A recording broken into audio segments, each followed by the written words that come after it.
Okay. Good morning, good afternoon, good evening. We have the great pleasure and lead integrity of today having a conversation with one of our lead experts, and as well a co-founding executive partner of Lead Integrity. And for those who may be seeing this for the first time, Lead Integrity is a conglomeration, a partnership, an alliance of experts who are each inspired by their respective faith traditions, who understand that their role in today's world is inspired by faith, perhaps informed by their respective faiths, but at the same time, they work in largely secular contexts on diverse issues, and their expertise ranges on human rights, on sustainable development, on peace and security, and on humanitarianism, as well as media, communications, management, the corporate dynamics, and more. Today, we have the great pleasure of having with us one of our founding executive members, and that is Professor Dr. Christine Schliesser.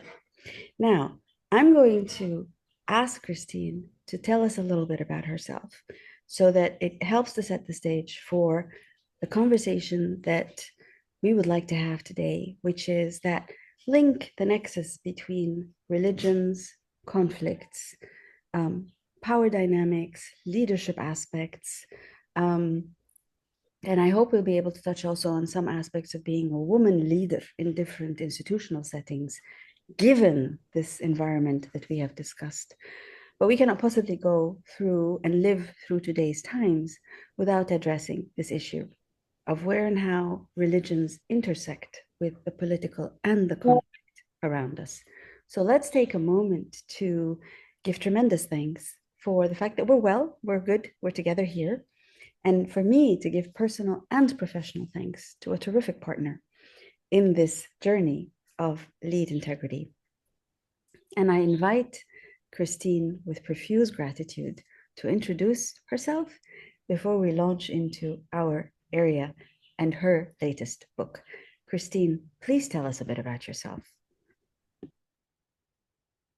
Thanks so much, dear Ayse. It's such a pleasure and delight and honor to be here, but even more to be part of this wonderful initiative, Lead Integrity, which I think the world needs more of people being inspired by their faith tradition. As we know, more than 85% of this world's population adhere to a faith tradition, to bring these people together and to work for a better world for all of us.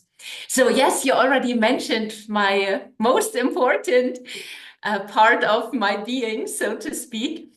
Besides that, I am a senior lecturer for systematic theology and ethics at Zurich University in Switzerland. And I am a research fellow in studies of historical trauma and transformation at Stellenbosch University in South Africa. And I'm also working for the Cantonese Church in Bern, Switzerland, where I'm their advisor on theology. Not exactly small tasks you've got on your plate at the moment.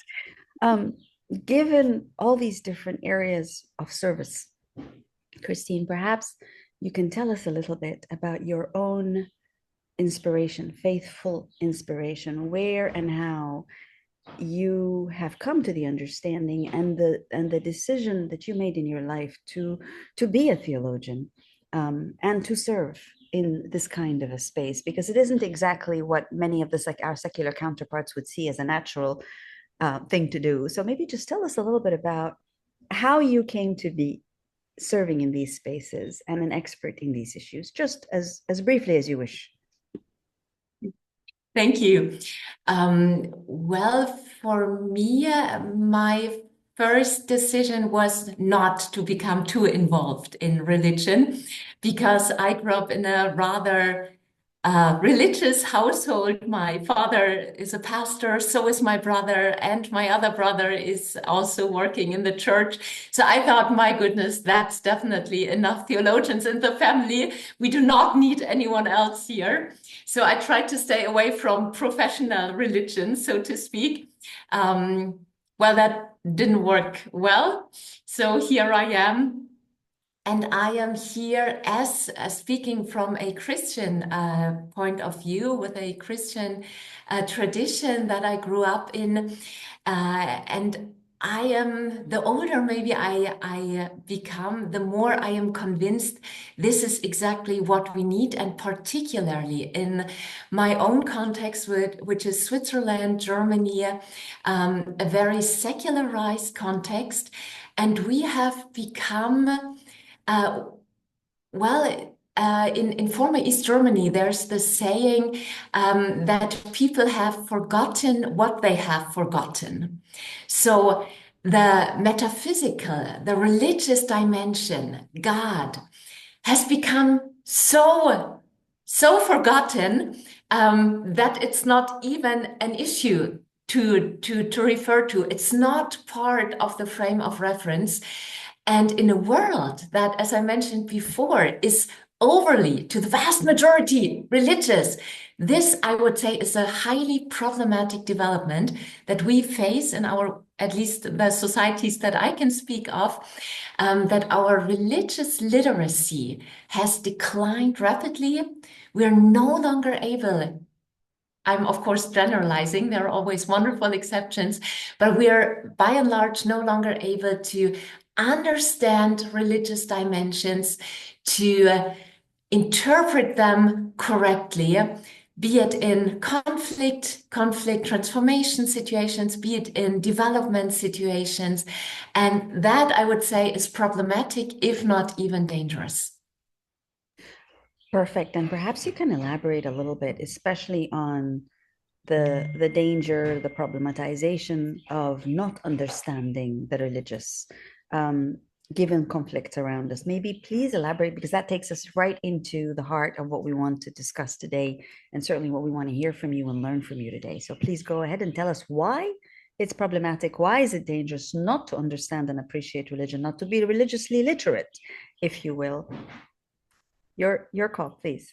I'm thinking of two concrete examples. First, let me take you to Hamburg, northern Germany. A little while ago, I was there to a non-public conference gathering that was discussing the question, why did we fail in Afghanistan? Why did the intervention there not work out? After more than 20 years of military intervention, of war, we do not have sustainable peace. But instead, we have, I think, more than 240,000 deaths. We have more than 5 million refugees. We have misery. We have poverty. How is that possible? So that was the framing of the gathering. And there were quite a few representatives from the military services, from diplomacy, politicians, but also from the universities, political scientists, and two theologians, and me included. And I was listening to this brilliant talk by a political analyst who was explaining why we failed in Afghanistan. And he gave this really thorough and brilliant analysis, but he did not mention religion, interestingly. So after he was done, I put up my hand and I said, thanks so much. But what do you think is the role of religion in the whole dilemma there, in the whole situation? And he looked at me and he said, that's an interesting question. Religion does not play a role in Afghanistan. And interestingly, next to me was sitting a gentleman, and he was the head of the Human Rights Commission in Afghanistan for the past 20 years. And he actually also put up his hand and said, if you will, please excuse me. And I would like to say something on that subject, him being an Afghan, having lived there for the large part of his life. And he said that is not entirely true.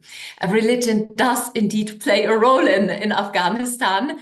And if we had somehow found a way to connect to faith actors, not only on the leadership level, but also on the meso level, and especially on the ground, to involve the people on the ground, to speak their language, to understand what matters to them. And religion clearly is part of their life reality, what they care about, what forms their way of thinking and acting. He said we might be in a different situation now. So that just as a very brief illustration of how a policy that structurally disregards religion is, well, to put it mildly, has trouble being successful in contexts where clearly religion plays a role. And another example is, at least in my context, the European context, the conflict that we are currently very much looking at is the war in Ukraine and the role of the Russian Orthodox Church, which, of course, Patriarch Kirill is justifying the war of aggression on Ukraine also by theological means. And calling it a holy war and bringing in theological terms to justify this war. And I think this is where we are called as faith people to engage in what I share the Christian faith with Kirill, but I would say, this is not according to the gospel of love. This is actually, I would say, heresy. So this is where we need to engage on theological grounds, on a theological battlefield, if you allow this militaristic metaphor. So clearly, religion matters. Brilliant, very powerfully put. Thank you for that. I come from, as you know, the space where I've always believed that we have to engage in we have to understand how religions matter in everyday life, from the minor to the most major, in politics, in society, in culture, in every dynamic possible. And I'm sold, if you will, on the argument that of course religions matter and they matter hugely. And I dedicated a significant part of my career towards engaging with different kinds of religious actors, religious leaders, religious institutions, religious non-governmental organizations, different religious community organizations, etc. I understand that there is a school of thought on Afghanistan that says it's precisely because religion has been so darn central to the operations of politics that we have the situation we have had in Afghanistan for so long, that it isn't the absence of the religious, but the over-dominance of the religious. There is also a school of thought that then would say, exactly along those lines, that, it's no wonder that you have the Russian Orthodox Church, given its history, given its relationship with successive Soviet and then Russian regimes, that it operates this way, that it actually then justifies conflict.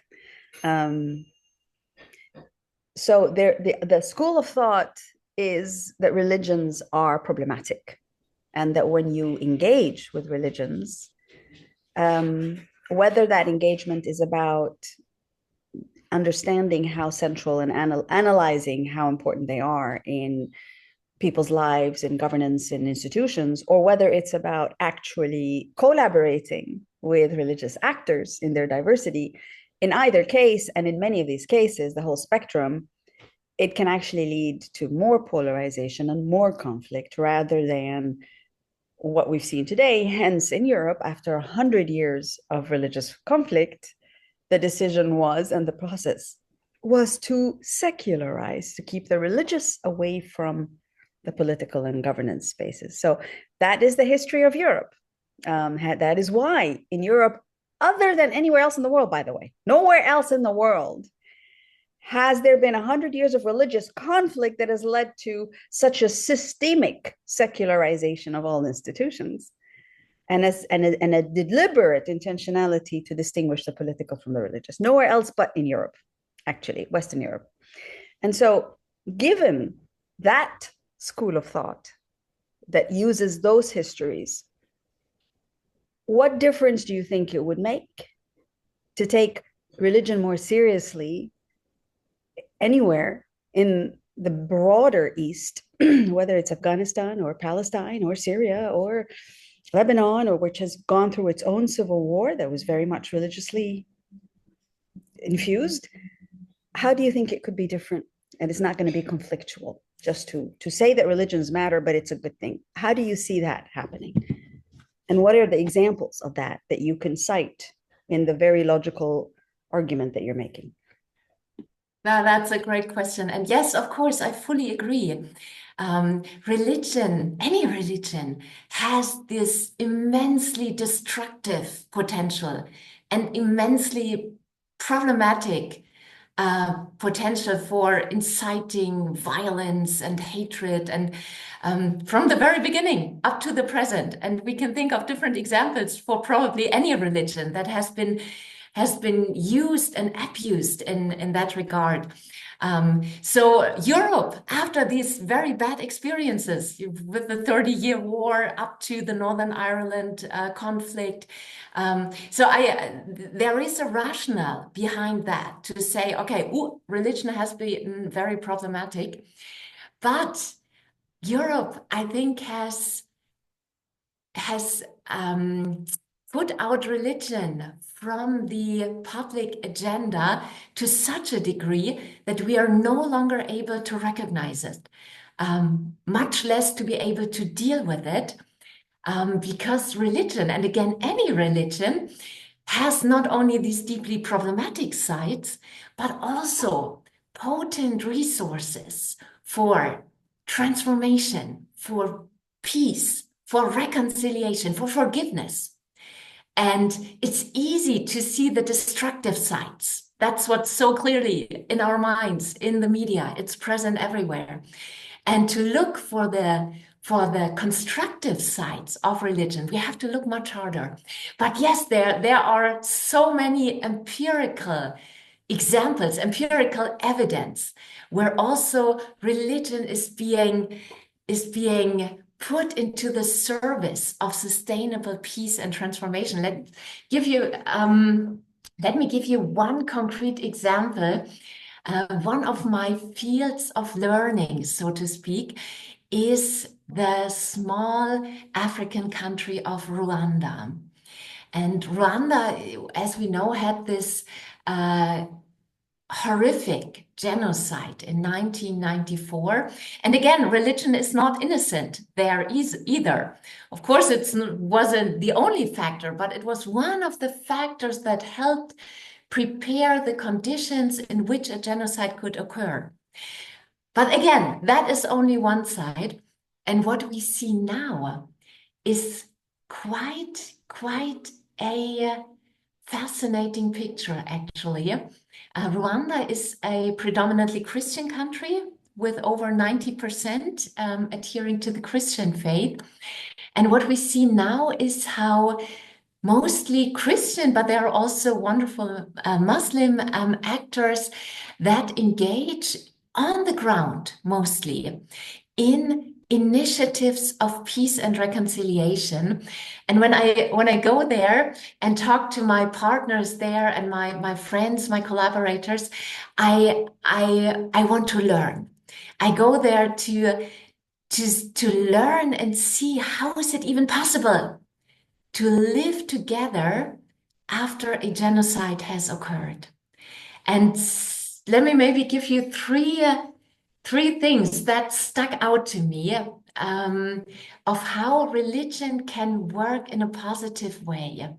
And one of the things that I learned there is religion in its understanding of community, of relationships.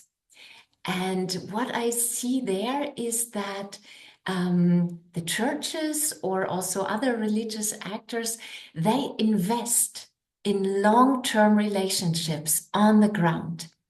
They invest in relationships with perpetrators, but also with victims. And then they try to offer them spaces to very slowly, very delicately try to bring them together. A friend of mine, Christophe Mboningabo, who survived the genocide and who wasn't sure whether or not he would want to join the rebels to go for revenge by himself. And he said he heard God speaking to him very clearly, saying, no, don't go for revenge, go for reconciliation. And he founded this, well, we could say FBO, faith-based organization called CARSA, that stands for Christian Action in Reconciliation and Social Assistance. And one of his amazing ideas was an initiative called Cows for Peace. So he would give a cow to a pair of perpetrator and direct victim. And the cow stays with the family of the victim. So the cow is not a car, so you need to feed it regularly, tend it regularly. And so the perpetrator comes twice a day, morning, evening, helps to take care of the cow. So what happens? Two things happen simultaneously. On the one hand, we could call this development projects. The cow gives milk, you can use it for the family, you can generate extra income with that, sell it on the market. So it's a classical development project, one could say. But then another thing happens. Over the weeks and months, very slowly, relationships are being built. And it's quite amazing what is happening there. Of course, it's not a magic wand that happens, that's a guarantee for success. But I have encountered people with stories of reconciliation I would have never thought possible. So that is one concrete project, the Cows for Peace. Another one where religious actors can really make a difference is in terms of teaching. And it does make a difference. If you grow up, if you live in a religious setting and your social life takes place in a religious setting, you go not only to Sunday school, you also go to choir, to youth group, to women's group. It basically it directs your social life. And there it does make a difference. If you have a youth group leader or a pastor or an imam, if he calls for revenge and hatred, and we need to revenge the dead, or if you have someone who preaches grace, the possibility of a new beginning, forgiveness. And I have found, my background is also in university. And when I look at the curriculum there, what future pastors learn, they already have classes on trauma and on forgiveness, on reconciliation. And if I look at my own context, we have classes on many different subjects, but that's definitely not part of the curriculum. So I'm quite stunned and find it remarkable of how that is already ingrained in the theological education. And very briefly, maybe a third example, not only religion as community, religion as teaching, but also religion as, well, as one could say, spirituality. In Rwanda, churches, up to this day, the question of a possible complicity of the churches in the genocide is not fully cleared up. So the churches had a major trust issue after the genocide. who would want to trust the churches again, the pastors, after what had happened? So in order to move forward and to find a future, you have to look back. You have to face the past. And there, a really remarkable initiative came up quite shortly after the genocide. Christians from different ethnic groups came together in a small town in Germany, of all places, and they sat together and came up with a confession of guilt, the so-called Detmold confession. It's on the internet. It's public. And there they would confess very concretely what they did to one another. It's not an easy read. Don't read it before bedtime. It's really concrete. It's horrific to read. It's explained in all the details. But they told the truth, they confessed, and they asked each other for forgiveness. And that was a very powerful door opener for the future. You can only move forward and face the future if you face the past. And history is full of examples where conflicts are not really transformed, where old stereotypes are allowed to fester. And these, of course, are easily instrumentalized, even centuries later, and again used for hatred and violence. And again, that brings us back to the violent sides of religion that we talked about before. Brilliant. Thank you so much for sharing those.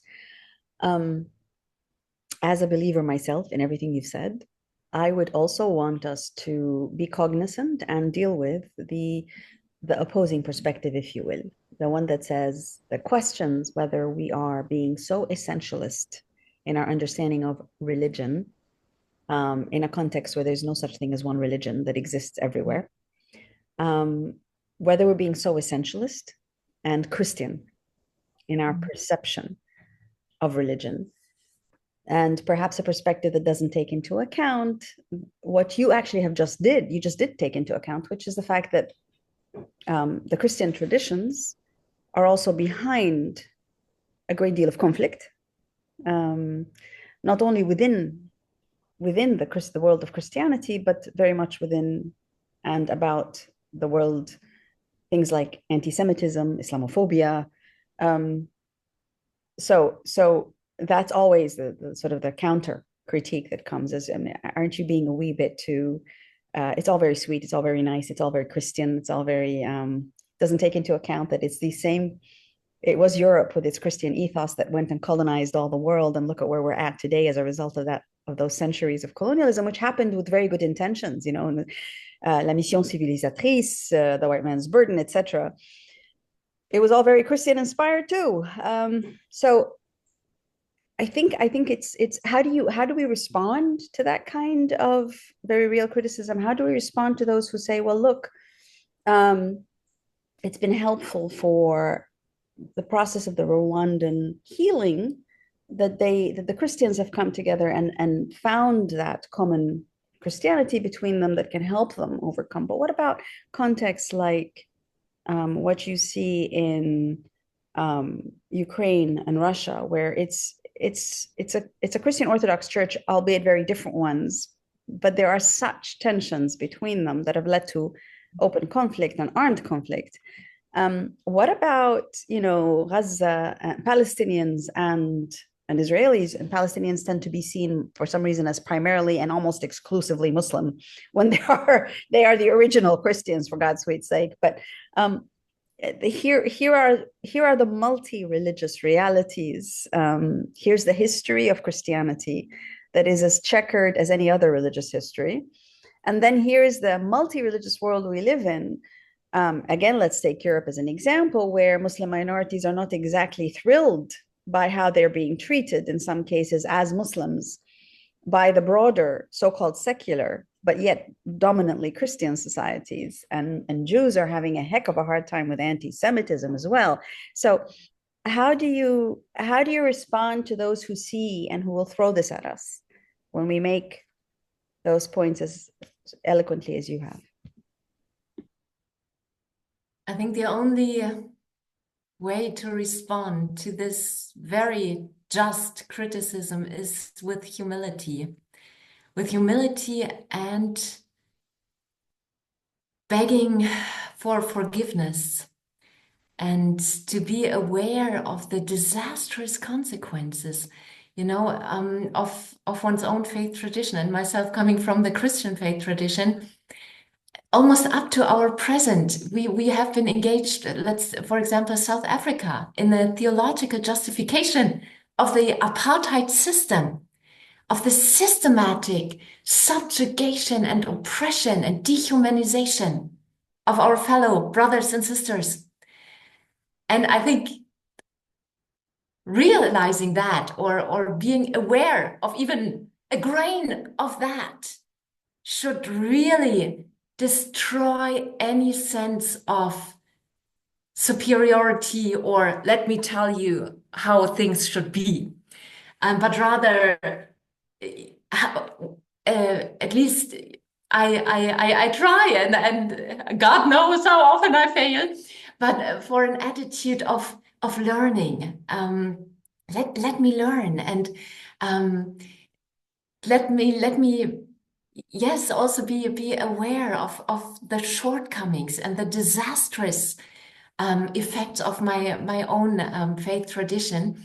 And I think, as you already so wonderfully put it, our only remedy indeed is to join hands in a multi-faith endeavor, and to get once and for all rid of the presumptuous assumption that we, as the Christian tradition, could ever have the answer or the wisdom for all of it, but to humbly ask for forgiveness and to extend our hands and say, would you please help us to learn from you, and let us please work together. Because I think that the challenges that we currently face on this planet, as they are put, for example, in the 17 SDGs, but we don't need to look at the SDGs. We just need to turn on the news, or look outside and see the challenges that we face.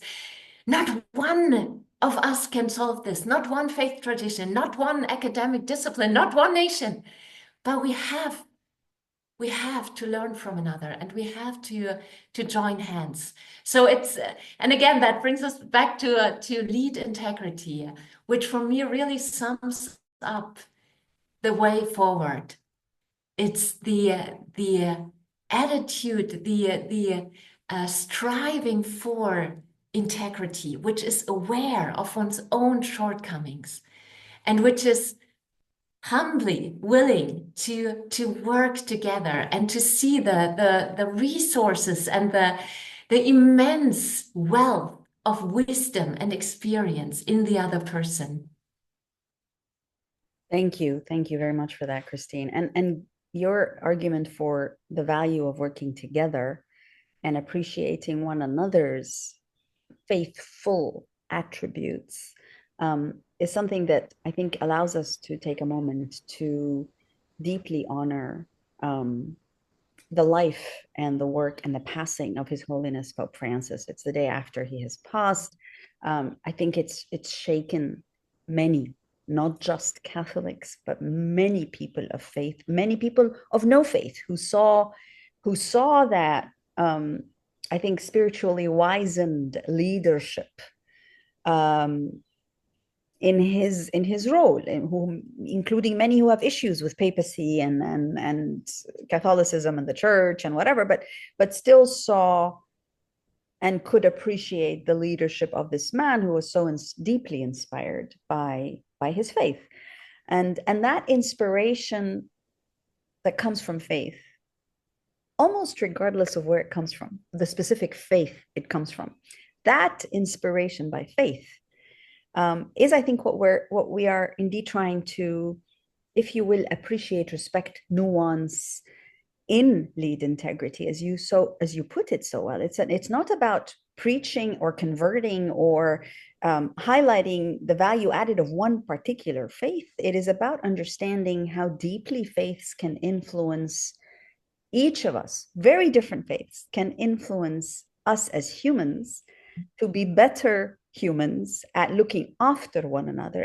at loving one another, at caring for that which keeps us alive, our planet, and for any and every living species. And it's about how faiths in their intense diversity can still lead to the good human who is a common servant of the common good. And I think that's what we always try to get at, and it's so hard to explain in overly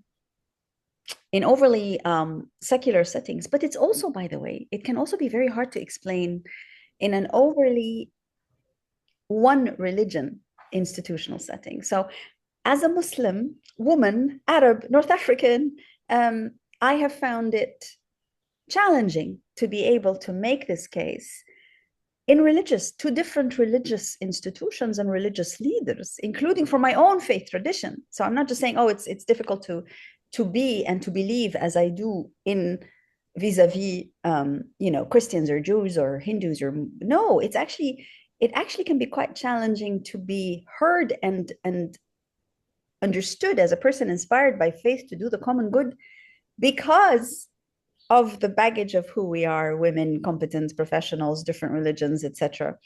And I think it kind of increases the challenge, but it also makes it even more exciting, as I'm sure you've seen and noticed, and you do this on a daily level, to understand that as a person of faith, we can relate to one another deeply, profoundly, and be committed to serve one another's well-being, even though we come from such incredibly different religions and traditions and races and everything else that is different. And yet this faith inspiration is almost like the magical potion that allows us to be decent and caring for one another, in spite of the diversity of the religions or faiths. How do you think, and this is another question that we grapple with, you're making the argument and proving the cases with actual examples and narratives that are factual, that the religious needs to be brought back into the public space to bring out the humanity and the humaneness, and to help heal and the rifts that even religions themselves cause. Yeah, if religions cause this, then they should also be part of the healing of this. But what do you say towards those who argue, as I am now arguing, which is, it cannot just be all the religions, even if all the religions are able to come together in an interfaith or multi-faith context. And by the way, they're very different. Interfaith is not multi-faith. I think there are differences, but that's another conversation. But if I argue that it's not enough, even if all the religions were to come together and work together in superb harmony, that is not enough. It's important. It is, I think, necessary, but it's not enough. That the missing ingredient has to be the religious plus. Yeah, it can't just be that we all come together on the basis of our religious affiliations and communities and beliefs. The world will be a better place. I don't think so. I think it's important to bring in other aspects and feature of our identities, realities, truths.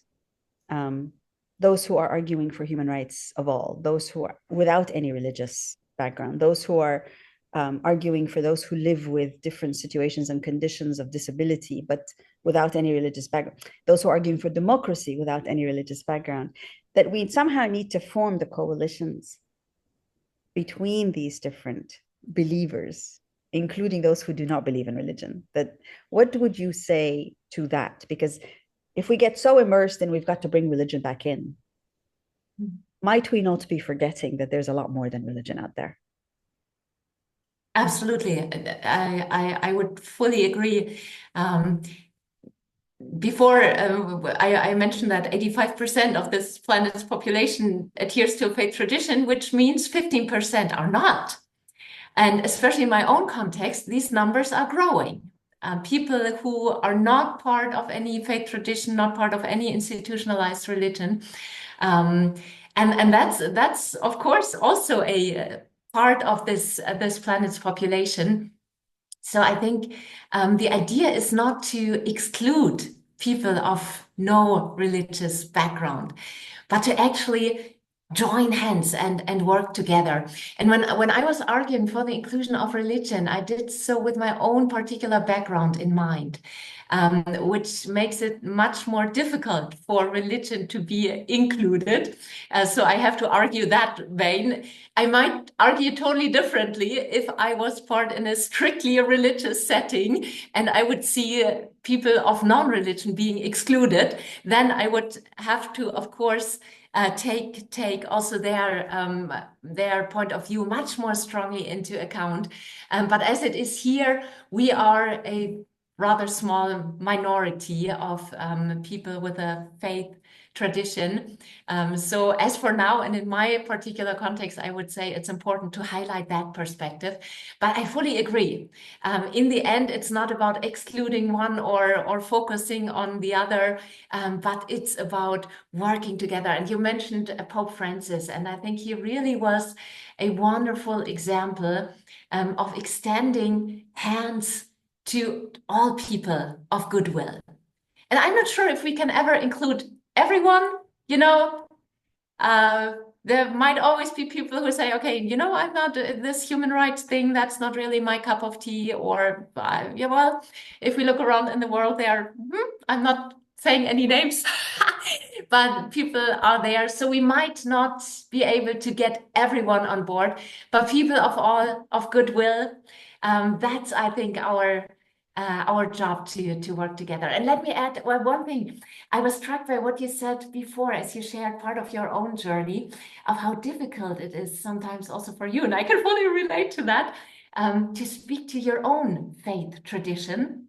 And I'm reminded of the great philosopher Michael Walzer.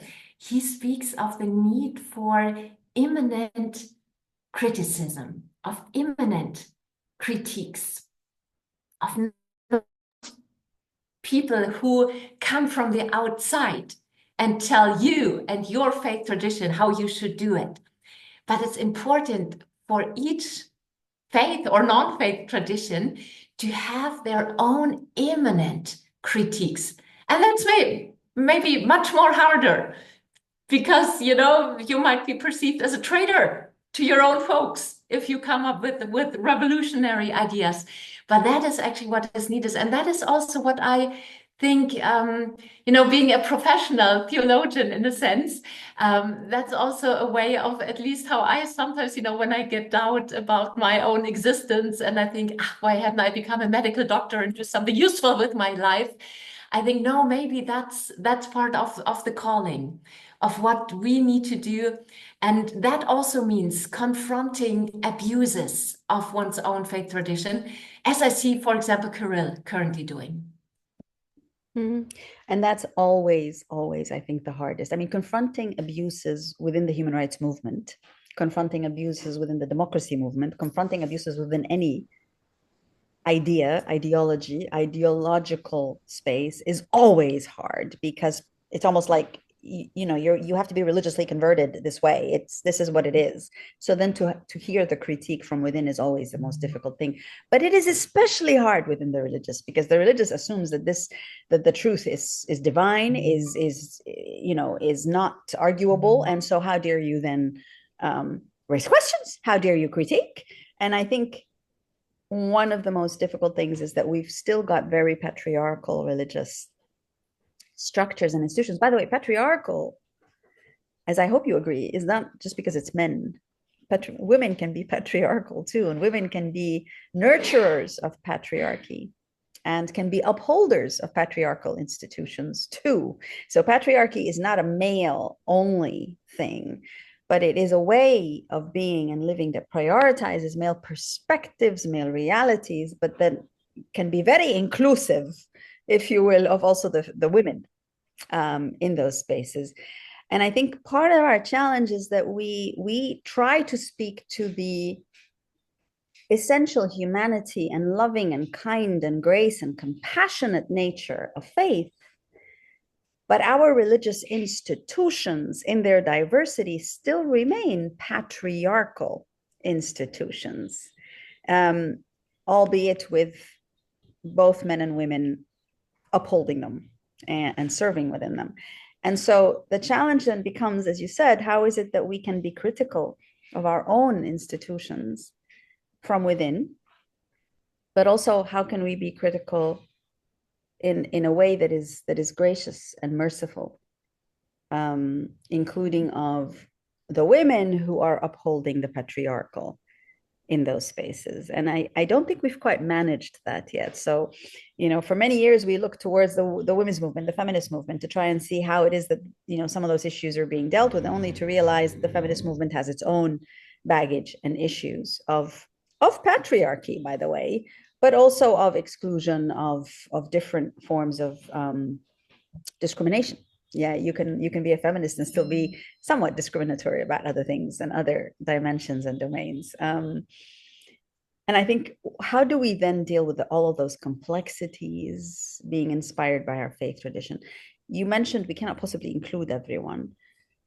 And yet, how do we function without including everyone? What's the formula then? Yeah, that's indeed a thing I struggle with daily. I mean, the question of who's not at the table, right? One of the great theologians in Scotland, Duncan Forrester, he once said, "Never talk about the poor behind their back," and that really stuck with me.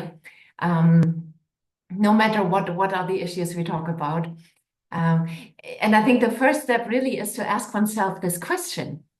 Me being an ethicist, we do conferences on poverty, on all sorts of discrimination, and then to even think about, okay, who's not at the table? Who's not given a seat to speak up? Who's not at the microphone?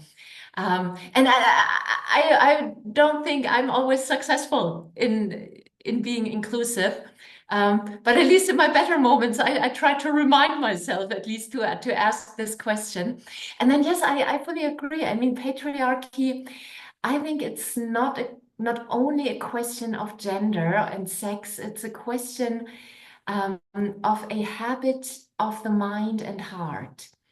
And again, I would say it's a question of formation, of a mental and a heart attitude, of humility, and being a woman myself, and struggling, in with career topics. I have found also some fierce opposition, not only by men but by women.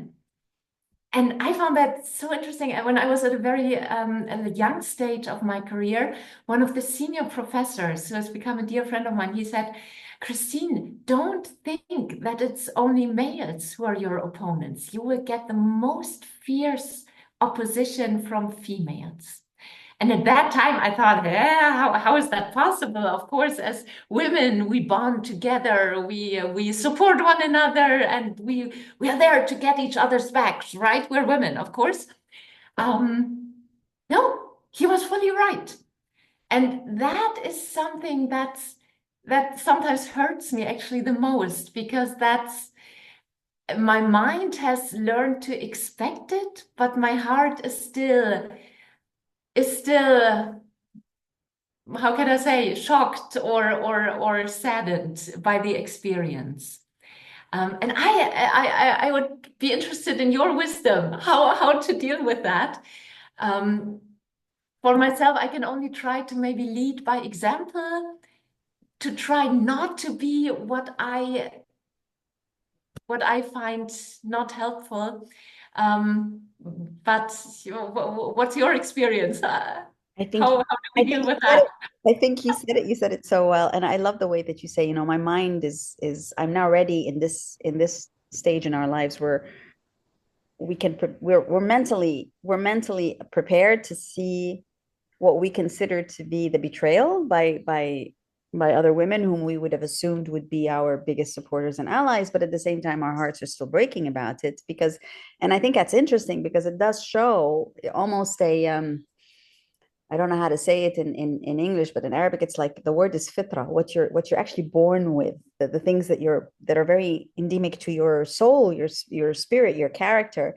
This, if you will, fitra, to expect that the women will be the strongest behind you, the ones who have your back and be your allies. And then it feels like a massive betrayal when you get that wound in your back or in your front. And yes, I think it would be extraordinarily unrealistic to see women who have achieved remarkable successes in their public careers who would tell you, oh, I have been supported the whole way, all the time, by women.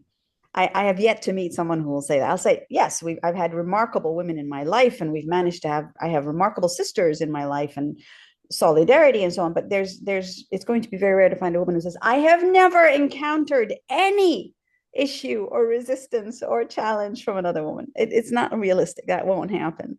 And it's part of coexisting. And you're absolutely right, I think, in that you say, okay, we're never perfect. We're never going to be perfect, but we can try to exemplify what we see as, gee, I would have loved to have this in my life. I would have loved to see someone who, in spite of the hierarchical dynamics, was still, as a woman, was still very kind, very gracious, very loving, very warm, very empathetic, instead of being harsh and judgmental and cruel and dismissive and marginalizing. I would have loved to see someone like that. So I'm going to try to do that. I'm going to try to be warm and empathetic and caring and, absorb some of the nasty shocks that come from different people all the time, but try to be gracious about it and merciful and let things go and just be open, be warm, be vulnerable. We can try to be the examples that we would have hoped to see in our own lives and careers. But invariably, we will disappoint. Invariably, someone's going to either misunderstand or not, just not understand, and or not like what you consider to be a very merciful attitude, a very pleasant attitude. Someone is not going to like it. Another woman will not like it. And that's part of our being together as different people. But we can at least try to exemplify. You're absolutely right. And I think that's the thing that we often miss in our social activism, in our political convictions. We can, of course, point the finger always and say, but this person is doing this, and this person is doing this, and you're not doing this, and you're not doing that, and this is terrible. But what are we doing that can provide another example of mercy and tolerance and love and bearing with challenges honorably? What do we do? What can we provide? And that's exactly why we have this. We have this as a space where we can try to provide a platform for that compassion, the mercy, the care, the professionalism that comes with compassion, with mercy, not the meanness that we see characteristic of professionalism, but actually the compassion that can be there in professional spaces, that needs to be there, because we're missing it. We're missing it even in our religious institutions. Amongst our senior most religious leaders, we can be missing that compassionate leadership. And we try to exemplify it ourselves and make the mistakes. But how do we deal with each other when we make the mistakes?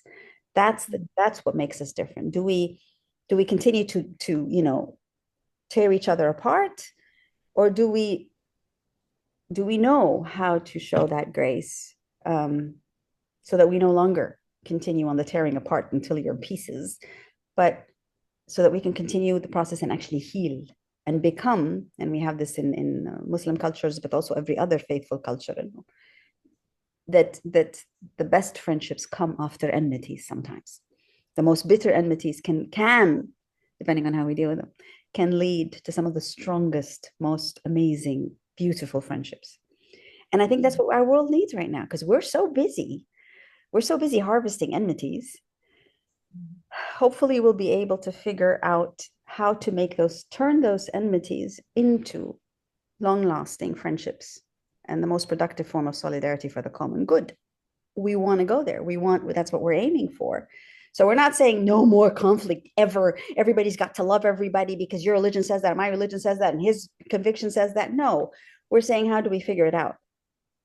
That in this space of remarkable pain and hurt that we cause one another, how can we figure out to be the best of friends going forward with compassion and mercy in our hearts? And that's what Truth and Reconciliation Commissions are created to enable. You gave an example, many of the contexts that you've seen and you've heard about, where we come together even though we butchered one another, literally. We confess, perhaps that's a way, I don't know. It may not work for everyone, but it works for many, to that which caused pain to one another. And then we move on to find the love that is there, because we're all creatures of the divine, whether we accept it or not. We're all born in the same space. So I guess we keep trying. I guess we keep trying. And I think what I really love about your work is that you encounter, you see, you live, and you search for the examples of that which can be, which is different, which can provide us with that conviction, the momentum, the joy of finding the different. One of the things I appreciate so much about you, and there are many, Christine, and many of our partners in Lead Integrity have that capacity as well, is that even as we speak of deeply serious things and sometimes painful things, you have a smile. You smile through the conversation, the issue. And it's a skill, because most people get terrified by women who are so passionate, and we're always, and sometimes I get pictures of people who take pictures of me when I'm speaking, whether virtually or in person, and my goodness, I'd scare me. I get scared of what I see. I'm like, oh, good grief, I looked like that. And so how do we how do we restructure our, so that we show the joy that's actually in our hearts? Let that come out also in our facial expressions, because that's what people see. So we can be saying the most amazing things, but if we say them the whole time, it kind of will turn a few people off at least. And so how do we get to say, and you and almost every other member of Lead Integrity, the partners, the advisors, have that. You have that skill that comes almost spontaneous to you, to be able to be saying really challenging, really hard things, and yet say them with that countenance of mercy, the smile. And so I hope we can continue to see you in so many different fora as you continue to enlighten. And I'm deeply grateful to you. And as we conclude, maybe ask you for, you're a mother, and you have teenage daughters, and you have son. What is the advice? Let's assume that they're looking at this video 20 years from now. What do you want them to hear from you, you sharing with them and with their generations? What is the advice you would give them?